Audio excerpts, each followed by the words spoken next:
அனைவருக்கும் வணக்கம். இன்று நாம் 10ஆம் வகுப்பு ஆங்கில வழி 10th science English medium 10th science English மீடியத்தில் பயாலஜியில் யூனிட் 22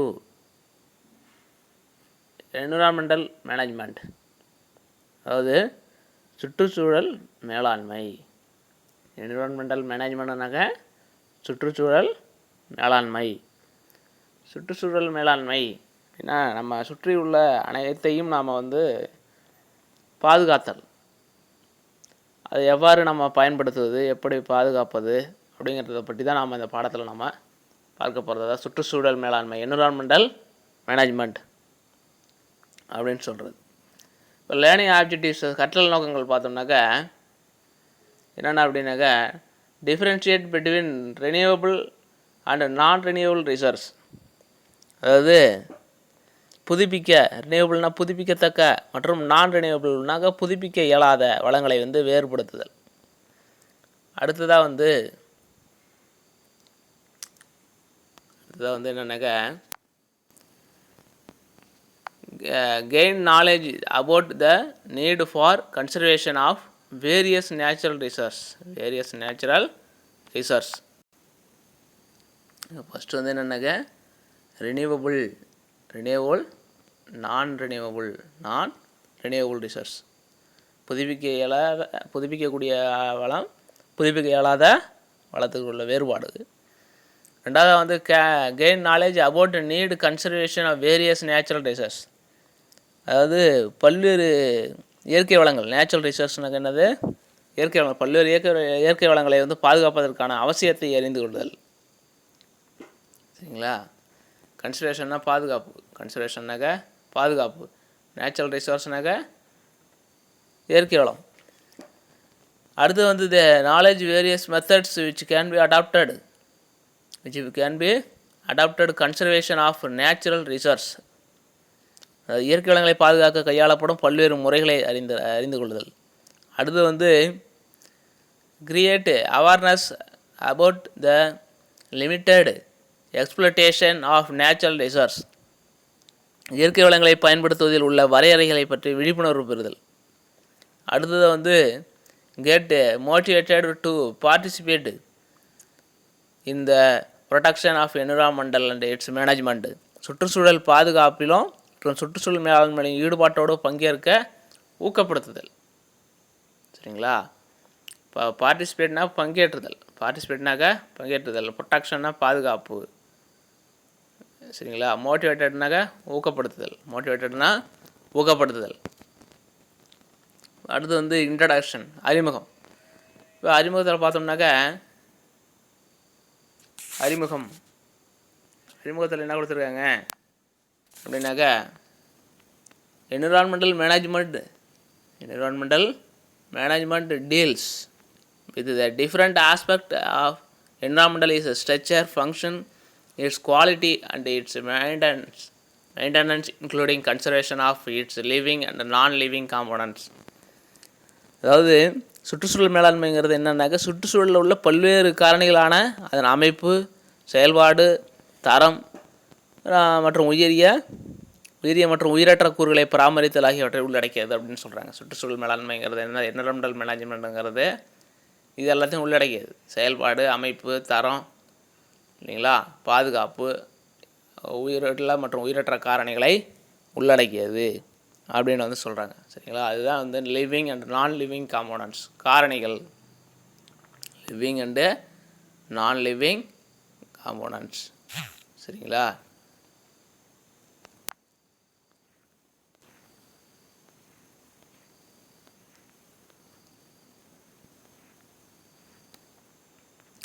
அடுத்தது diversified natural resources on this earth provide the necessities for survival of forms of life including man. Everything that comes from nature has some utility for man, but its utilization is possible based on the availability of appropriate technology. அதாவது என்னன்னாக்க, அதாவது அதாவது உயிரினங்களும் பயன்படுத்தி உயிர் வாழ்வதற்கான அனைத்து வளங்களையும் இந்த பூமி வந்து வழங்குது. உயிரினங்கள் வாழ்வதற்கான அனைத்து வளங்களையும் இந்த பூமியானது வழங்குது.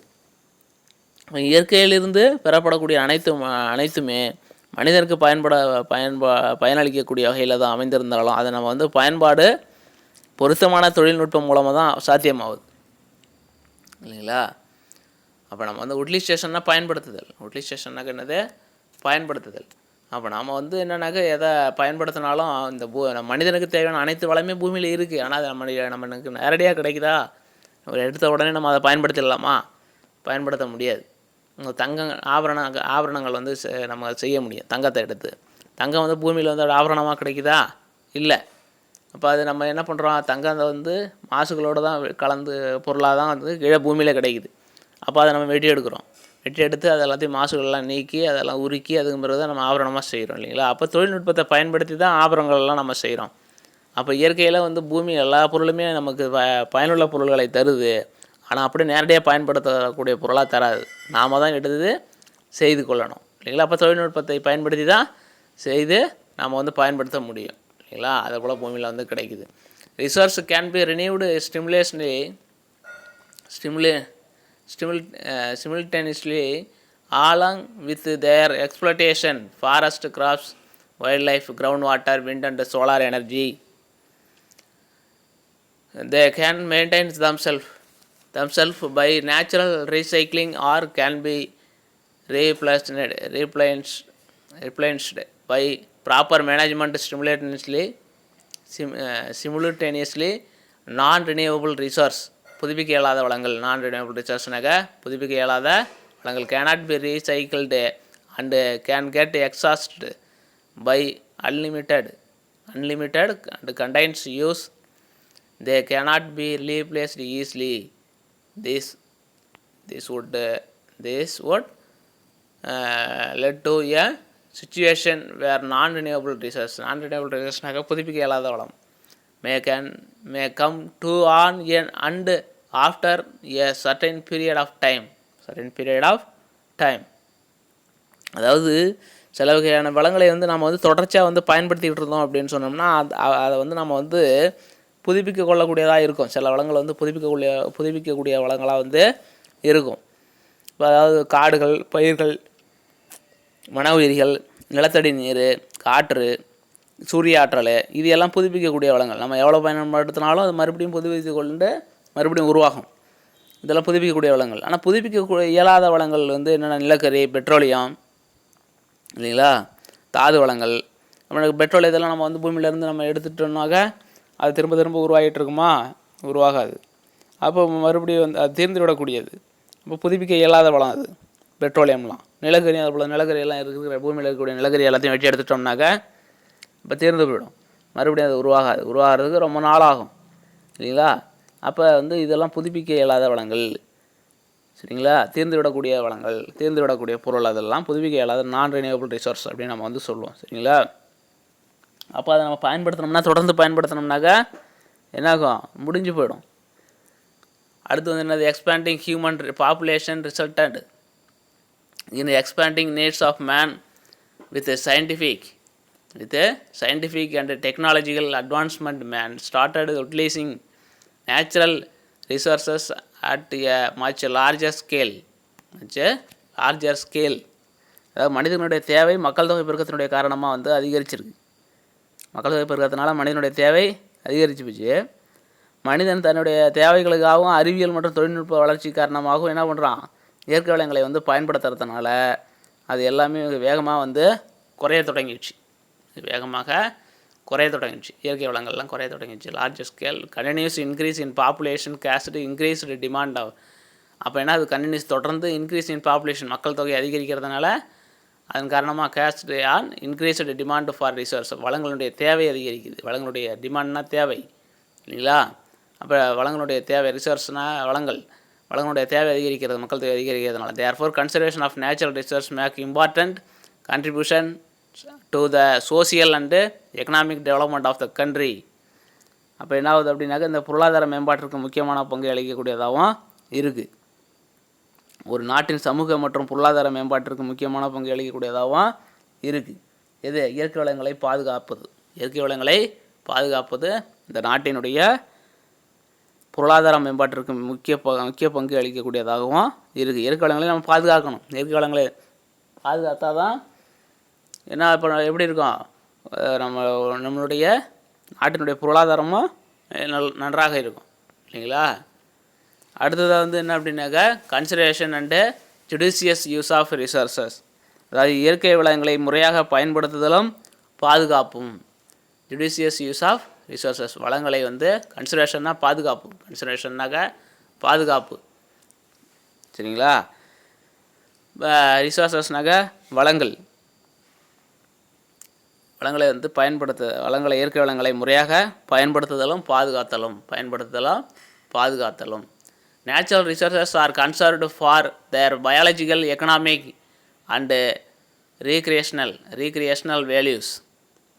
அதாவது இயற்கை வளங்கள் வந்து அவர்களுடைய உயிரிய பொருளாதாரம் மற்றும் பொழுதுபோக்கு மதிப்புகளாக பாதுகாக்கப்படுது.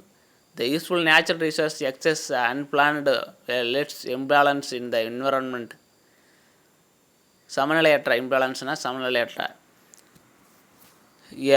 judicious balance should be maintained between exploitation of resources and its replenishment, proper utilization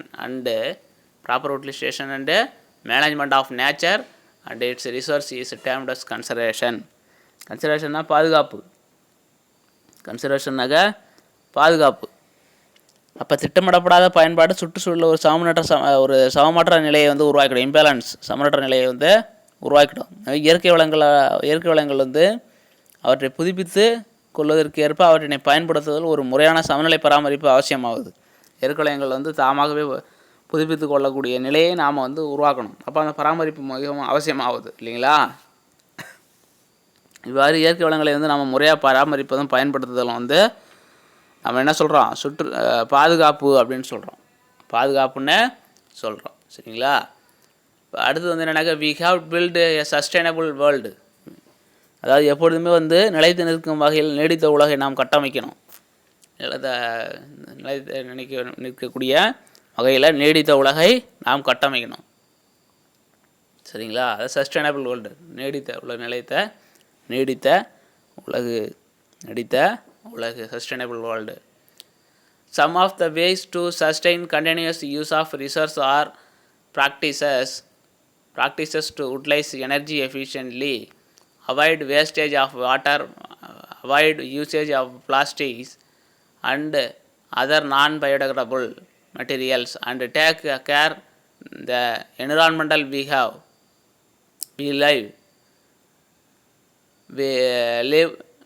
It is important that we manage and use our resource carefully so as to preserve for the future generation. அதாவது எப்பொழுதுமே நிலைத்து நிற்க வகையில் நீடித்த உலகை நாம் கட்டமைக்கணும் அப்படின்னு சொல்கிறாங்க. ஆற்றலை வந்து முறையாக பயன்படுத்தணும், நீரை வந்து சேமிக்கணும், மட்கும் தன்மையற்ற பிளாஸ்டிக் உள்ளிட்ட பொருள்களை பயன்படுத்தாமல் இருக்கணும் சரிங்களா? அடுத்து வந்து என்னென்னாக்கா மட்கும் தன்மையற்ற பொருளை வந்து நம்ம பயன்படுத்தலாமா? மட்கும் தன்மையற்றது, அதாவது மக்காத பொருள், பிளாஸ்டிக், அதெல்லாம் பயன்படுத்தக்கூடாது. அடுத்தது என்னது, நாம் வசிக்கும் வளிமண்டலத்தை வந்து நம்ம முறையாக வந்து பராமரிக்கணும். பராமரிப்பதன் மூலம் உலக நீடித்து நிலைத்து இருக்க செய்ய முடியும் இல்லைங்களா? அடுத்து வந்து சில வழிமுறைகள் இதெல்லாம் இருக்குது. சில வழிமுறைகள், அதாவது எதிர்கால சந்ததியினருக்காக நமது வளங்களை முறையாக மேலாண்மை செய்து பாதுகாப்பது மிகவும் முக்கியமானது இல்லைங்களா? அடுத்தது வந்து என்னென்னாக்க ஃபாரஸ்ட் இட்ஸ் இம்பார்ட்டண்ட். அதாவது காடுகளும் அதன் முக்கியத்துவமும். Forest are important component of our environmental and dominated by micro organisms. அதாவது காடு என்பது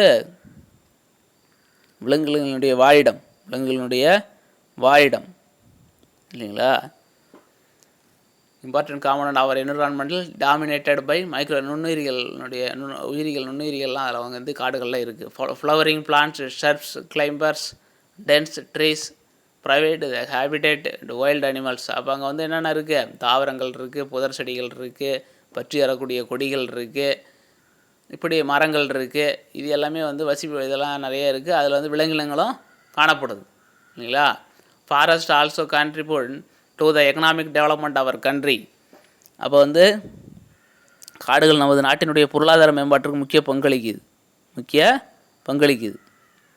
காடுகள் வந்து மனித வாழ்வுக்கு, அதாவது vital for human life, forest are vital for human life. அப்போ மனித வாழ்க்கைக்கு காடுகள் வந்து ஒரு அப்படி இருக்குது, பயனுள்ள வகைகளில் இருக்குது. காடுகள் வந்து மனித வாழ்க்கைக்கு இன்றியமையாததாக காணப்படுது.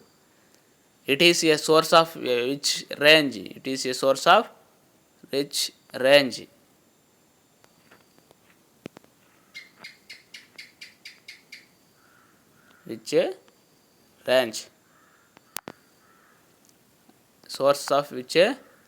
Forest also wild animals, the renewable natural resources. Renewable natural resources புதுப்பிக்கக்கூடிய நேச்சுரல் ரிசோர்ஸ்னால் புதுப்பிக்கக்கூடிய இயற்கை வளம். They provide wood, food, fodder, fibre. இப்போ நார்கள், உணவு, இது எல்லாமே வந்து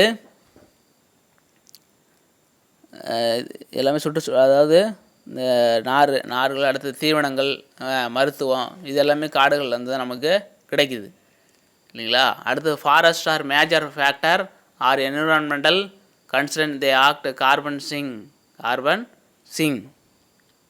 கார்பனை நிலையை நிறுத்துவதால் அதை நம்ம வந்து என்னென்னு சொல்கிறோம், கார்பன் தொட்டி அப்படின்னு சொல்கிறோம். Carbon sink. Regulate climate condition, increase rainfall. அப்போ வந்து என்ன ஆகும் அப்படின்னாக்க மழை அளவை அதிகரிக்கும். ரிடியூஸ் குளோபல் வார்மிங், பூமி வெப்பமாதலை தடுக்கும். Prevent natural hazards like flood and landslides. Protect wild life and also act catchments for water conservation. They also play a vital role of maintaining the ecological balance. சூழல் சமநிலை. அதாவது என்ன சொல்கிறாங்க அப்படின்னாக்கா, காடுகள் வந்து சுற்றுச்சூழல் முக்கியத்துவம் உடைய பெருங்காரணி. காடுகள் கார்பனை நிலைநிறுத்துவதால் அதனை நம்ம கார்பன் தொட்டி அப்படின்னு நம்ம சொல்கிறோம். காடுகளை வந்து கார்பனை நிலைநிறுத்துது. அதுதான் வந்து forest are major factor of environmental concern. They act carbon sink, regulate climate condition.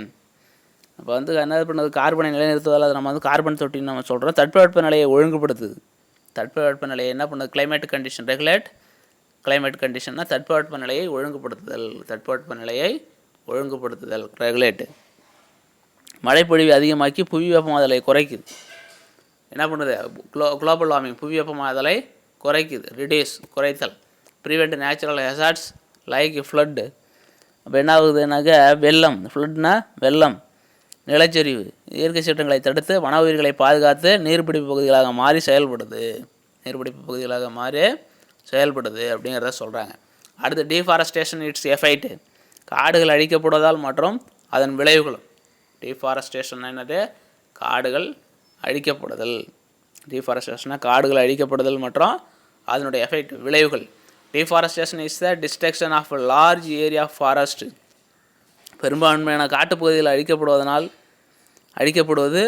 காடுகள் அழிப்பு அப்படின்னு நம்ம சொல்கிறோம். Deforestation is the destruction of the large area of forest. பெரும்பான்மையான காட்டுப்பகுதிகள் அழிக்கப்படுவதை நம்ம வந்து என்னென்னு சொல்கிறோம், காடுகள் அழிக்கப்படுதல்னு சொல்கிறோம். காடுகள் அழிக்கப்படுது. ஸ்கேப்பன்ஸ் எனி ரீசன்ஸ், இது பல காரணங்கள்.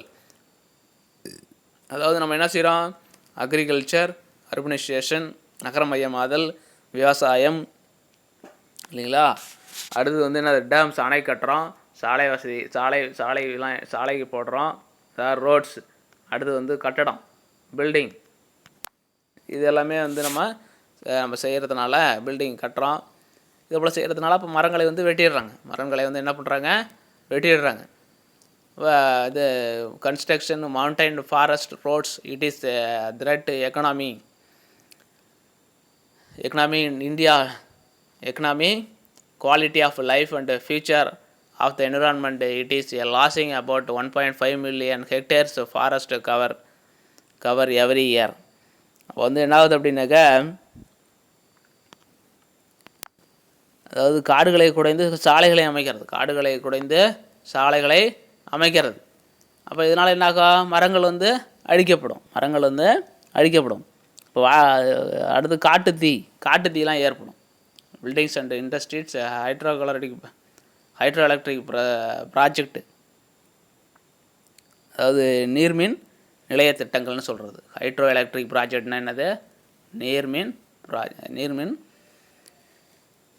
ஹைட்ரோ எலக்ட்ரிக் ப்ராஜெக்ட் நீர்மின் நிலைய திட்டங்கள். ஃபாரஸ்ட் ஃபயர், ஃபாரஸ்ட் ஃபயர்னா காட்டுத்தீ இல்லைங்களா.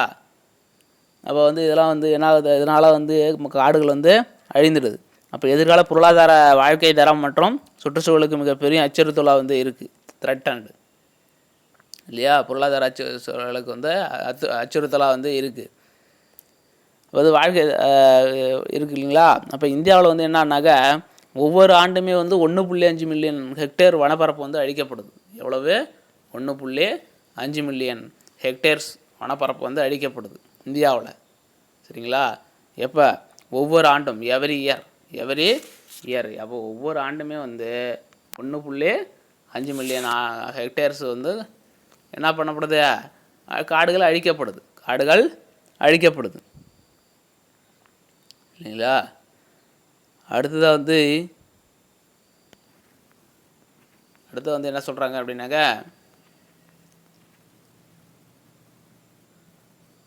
மோர் டு நோ மேலும் அறிந்து கொள்வோம். சிப்கோ மூமெண்ட் அப்படிங்கிறது அது ஒரு இயக்கம். சிப்கோ இயக்கம் அப்படின்னு நம்ம சொல்கிறது. இந்த சிப்கோ இயக்கம் வந்து என்னென்னா, நான் வயலண்ட் அகிடேஷன் இன் 1973 இல்லைங்களா. Aimed production conservation trees. இதனுடைய நோக்கம் என்ன அப்படின்னாக்கா, பாதுகாத்தல். கன்சர்வேஷன்னா பாதுகாத்தல், ப்ரொடக்ஷன் பாதுகாப்பு, அதாவது மரங்களை பாதுகாக்கிறது. The name of the movement Chipko comes the word embrace as the villagers huge trees and encircled them, prevent them from being cut. மரங்களை வெட்டுவதை வந்து என்ன பண்ணுவாங்கன்னா, மரங்களை போயிட்டு கட்டி தழுவி பிடித்து கொண்டு வெட்டக்கூடாது அப்படின்னு சொல்லி மரத்தை பிடித்து கொள்வார்களாம். தழுவுதல். அப்போ சிப்கோன்னா தழுவுதல்னு சொல்கிறது. எம்ப்ரேஸ்னா தழுவுதல். எம்ப்ரேஸ்னா என்னது? தழுவுதல். எம்ப்ரேஸ்னா என்னன்னு சொல்லுவோம்? தழுவுதல்னு சொல்லுவோம். எம்ப்ரேஸ்னா தழுவுதல். அப்போ மரத்தை வந்து என்ன பண்ணுவாங்க, வெட்டக்கூடாதுன்னு சொல்லி அதை தழுவி கட்டி பிடித்து கொண்டு வெட்டக்கூடாது அப்படின்னு வந்து சொல்லுவாங்களாம். அப்போ அந்த இயக்கத்தை தான் நம்ம வந்து சிப்கோ மூமெண்ட் அப்படின்னு நம்ம வந்து சொல்கிறோம். சிப்கோ மூமெண்ட்னு சொல்கிறோம். இதை வந்து சாமோலி டிஸ்ட்ரிக் ஆஃப் உத்தரப்பிரதேசத்தில் உள்ள ஜாமோலி டிஸ்ட்ரிக்டில் வந்து இந்த சிப்கோ இயக்கம் வந்து தொடங்கப்பட்டது. இப்பொழுது வந்து உத்தரகாண்ட் இந்த product Chipko movement achieved a major victory 1980 within 50 years born cutting tree Himalayan forest. அதாவது 1980ஆம் ஆண்டு வந்து இந்த இயக்கம் வந்து பெரும் வெற்றியை வந்து அடைஞ்சிது. 15 ஆண்டுகள் அழிக்கக்கூடாது என்ற தடை உத்தரவை பெற்று இது வந்து 1980ஆம் ஆண்டு இயக்கம் மிக பெரிய வெற்றியை பெற்றது. எங்கே? இமயமலை பகுதியில் உள்ள காடுகளை, ஹிமாலயன் ஃபாரஸ்ட் அப்படின்னா இமயமலை பகுதியில் உள்ள காடுகளை வந்து அழிக்கக்கூடாதுன்னு சொல்லி 15 ஆண்டுகளுக்கு தடை விதித்து இந்த இயக்கமும் வெற்றியும் பெற்றது. எஃபெக்ட்ஸ் ஆஃப் டீஃபாரஸ்டேஷன், காடுகள் அழித்தலினுடைய விளைவுகள், காடுகள் அழிப்பதனால் ஏற்படக்கூடிய விளைவுகள். டீஃபாரஸ்டேஷன் எஃபெக்ட்னா விளைவுகள், டீஃபாரஸ்டேஷன் காடுகளை அழித்தல். சரிங்களா. காடுகளை அழித்தலினால் ஏற்படக்கூடிய விளைவுகள். Deforestation give rice to ecological problems like floods, drought, soil erosion, loss of wild life, extinction of species, imbalance of biogeochemical cycles, alteration of climatic condition and destruction. அதாவது என்னன்னாக்கா, காடுகள் அழிக்கப்படுவதனால பெரும் வெள்ளம், வறட்சி, மண்ணரிப்பு இல்லைங்களா. அப்போ ஃப்ளட்டு வெள்ளம், வறட்சி, ட்ரவுட் வறட்சி, மண்ணரிப்பு இல்லைங்களா. அப்போ என்ன வன உயிரிகள்லாம் வந்து அழியுது. எக்ஸ்டிங்ஷன் அப்படின்னாக்கா அருகி வரும் சிற்றினங்கள். எக்ஸ்டிங்ஷன் ஆஃப் ஸ்பெசிஸ் அப்படின்னா அருகி வரும் சிற்றினங்கள் முற்றிலும் அழியுதல். Imbalance of geochemical cycle, அப்போ உயிர் புவி சுழற்சியில் சமமற்ற நிலை, மற்றும் பருவநிலைகளில் ஏற்படக்கூடிய மாற்றம், பாலைவனமாதல் போன்ற பிரச்சனைகள் வந்து உண்டாகும். பாலைவனமாதல் இந்த பிரச்சனைகள்லாம் வந்து உண்டாகும் அப்படின்னு சொல்லுவோம். பயோஜியோ கெமிக்கல் அப்படின்னாக்க உயிர் புவி சுழற்சி, உயிர் புவி வேதி சுழற்சி, உயிர் புவி வேதி சுழற்சி அப்படின்னு சொல்லுவோம். சரிங்களா? இந்த மாற்றம்லாம் வந்து என்ன ஆகுது, பாலைவனமாதல் போன்ற சூழல் பிரச்சனைகளை வந்து உண்டாகுது. அடுத்து conservation of forest. Conservation of forest, காடுகளை பாதுகாத்தல், காடுகளை பாதுகாத்தல். India has an area of 752.3 lakh hectare classified reserved forest and 215.1 lakh hectare protected forest. அதாவது என்ன சொல்கிறாங்க அப்படின்னா, இந்தியாவில் வந்து 752.3 லட்சம் ஹெக்டேர் பரப்பளவு காடுகள் வந்து காப்பு காடுகளாக வகைப்படுத்தப்பட்டுள்ளன. எவ்வளவு? 752.3 லட்சம் ஹெக்டேர் காப்பு காடுகள், ரிசர்வ்டு ஃபாரஸ்ட்னு சொல்கிறாங்க, காப்பு காடுகளாக வகைப்படுத்தப்பட்டிருக்கு. அது மட்டும் இல்லாமல் 215.1 லட்சம் ஹெக்டேர் வந்து பாதுகாக்கப்பட்ட வனப்பகுதியாக இருக்குது அப்படின்னு சொல்கிறாங்க. 215.1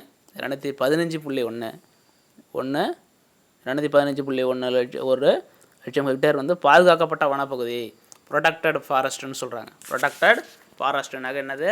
பாதுகாக்கப்பட்ட வனப்பகுதியாக காணப்படுது அப்படின்னு சொல்கிறாங்க இல்லைங்களா? அடுத்து வந்து அஃபாரஸ்டேஷன். அஃபாரஸ்டேஷன்னா என்ன? அஃபாரஸ்டேஷன் காடுகளை வந்து உருவாக்குறது, காடுகளை வந்து உருவாக்குறது, மரத்தை வளர்க்கிறது. அஃபாரஸ்டேஷன்னா மரம் வளர்ப்பு, அஃபாரஸ்டேஷன்னா மரம் வளர்ப்பு. அப்போ வந்து வனமோத்சவா அப்படிங்கிற இயக்கத்தின் மூலமாக வந்து அந்த நிகழ்ச்சியின் மூலமாக மரங்களை, செடிகளை வந்து நட்டு மரங்களை வந்து வளர்த்து காடுகளை வளர்க்கிறது. அடுத்தது வந்து என்னென்னா social forestry program. Social forestry program அதாவது சமூக காடு வளர்ப்பு திட்டம். சமூக காடு வளர்ப்பு திட்டம், சோசியல் ஃபாரஸ்ட்ரி ப்ரோக்ராம் அப்படின்னு நம்ம வந்து சொல்லுவோம். சரிங்களா? சோசியல் ஃபாரஸ்ட்ரி ப்ரோக்ராம்னா என்னது? சமூக காடு வளர்ப்பு திட்டம், சமூக காடு வளர்ப்பு திட்டம். அஃபாரஸ்டேஷன்னா மரம் வளர்ப்பு. சரிங்களா? அப்போ சமூக காடு வளர்ப்பு திட்டத்தின் என்ன பண்ணுறோம் அப்படின்னாக்க, it should be undertaken on a large scale with the active participation of the public and utilization of common and produced firewood. அதாவது நம்ம இதில் வந்து மிகப்பெரிய அளவில் வந்து பொதுமக்களுடைய பங்களிப்போடு செயல்படுத்தக்கூடிய திட்டம் இது, சமூக காடு வளர்ப்பு திட்டம். இந்த திட்டத்தின் மூலம் என்ன பண்ணுறோம் அப்படின்னா, நிலங்கள், பொது நிலங்களில் உள்ள உள்ளூருக்கு தேவைகளான விறகு, மேய்ச்சல், மரபு பயன்பாட்டிற்காக சமூக காடுகள் வளர்க்கப்படுவதனால பழமையான காடுகளின் அழிவை வந்து என்ன பண்ணலாம்? தடுக்கலாம். மேலும் காடுகளை நம்பியுள்ள பழங்குடியினர் எதிர்காலத்தையும் பாதுகாக்கலாம் அப்படின்னு சொல்கிறாங்க. Existing forest and safeguard future tribals, எதிர்காலத்தையும் வந்து நம்ம என்ன பண்ணலாம்? பாதுகாக்கலாம் அப்படின்னு வந்து சொல்கிறாங்க. சரிங்களா? அடுத்து ஃபாரஸ்ட் கன்சர்வேஷன் த்ரோ லாஸ், சட்டங்கள் மூலம் காடுகளை பாதுகாத்தல். ஃபாரஸ்ட் வந்து எதனால் பாதுகாக்கிறோம்?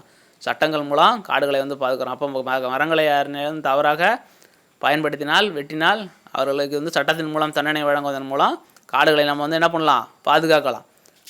அதை வந்து தேசிய சட்டம், காடுகள் பாதுகாப்பு சட்டம், அதாவது எப்போ கொண்டு வந்தாங்கன்னாக்க ஃபாரஸ்ட் கன்சர்வேஷன் ஆக்ட் 1980 தேசிய காடுகள் சட்டம் 1952 1952 மற்றும் 1988 தேசிய காடுகள் சட்டம். ஆனால் காடுகள் பாதுகாப்பு சட்டம் 1980 வந்து கொண்டு வரப்பட்டது. சரிங்களா? இது எதுக்கு? அந்த நம்ம காடுகளை வந்து பாதுகாப்பதற்காக இந்த சட்டத்தை வந்து கொண்டு வரப்பட்டது இல்லைங்களா? அடுத்தது வந்து wild life and it's conservation. நம்ம இந்த பகுதியை நாம் அடுத்த வகுப்பில் காண்போம். இதுவரையிலும் உங்களுக்கு புரிந்திருக்கும் என்று நினைக்கிறேன். அனைவருக்கும் நன்றி. தேங்க்யூ.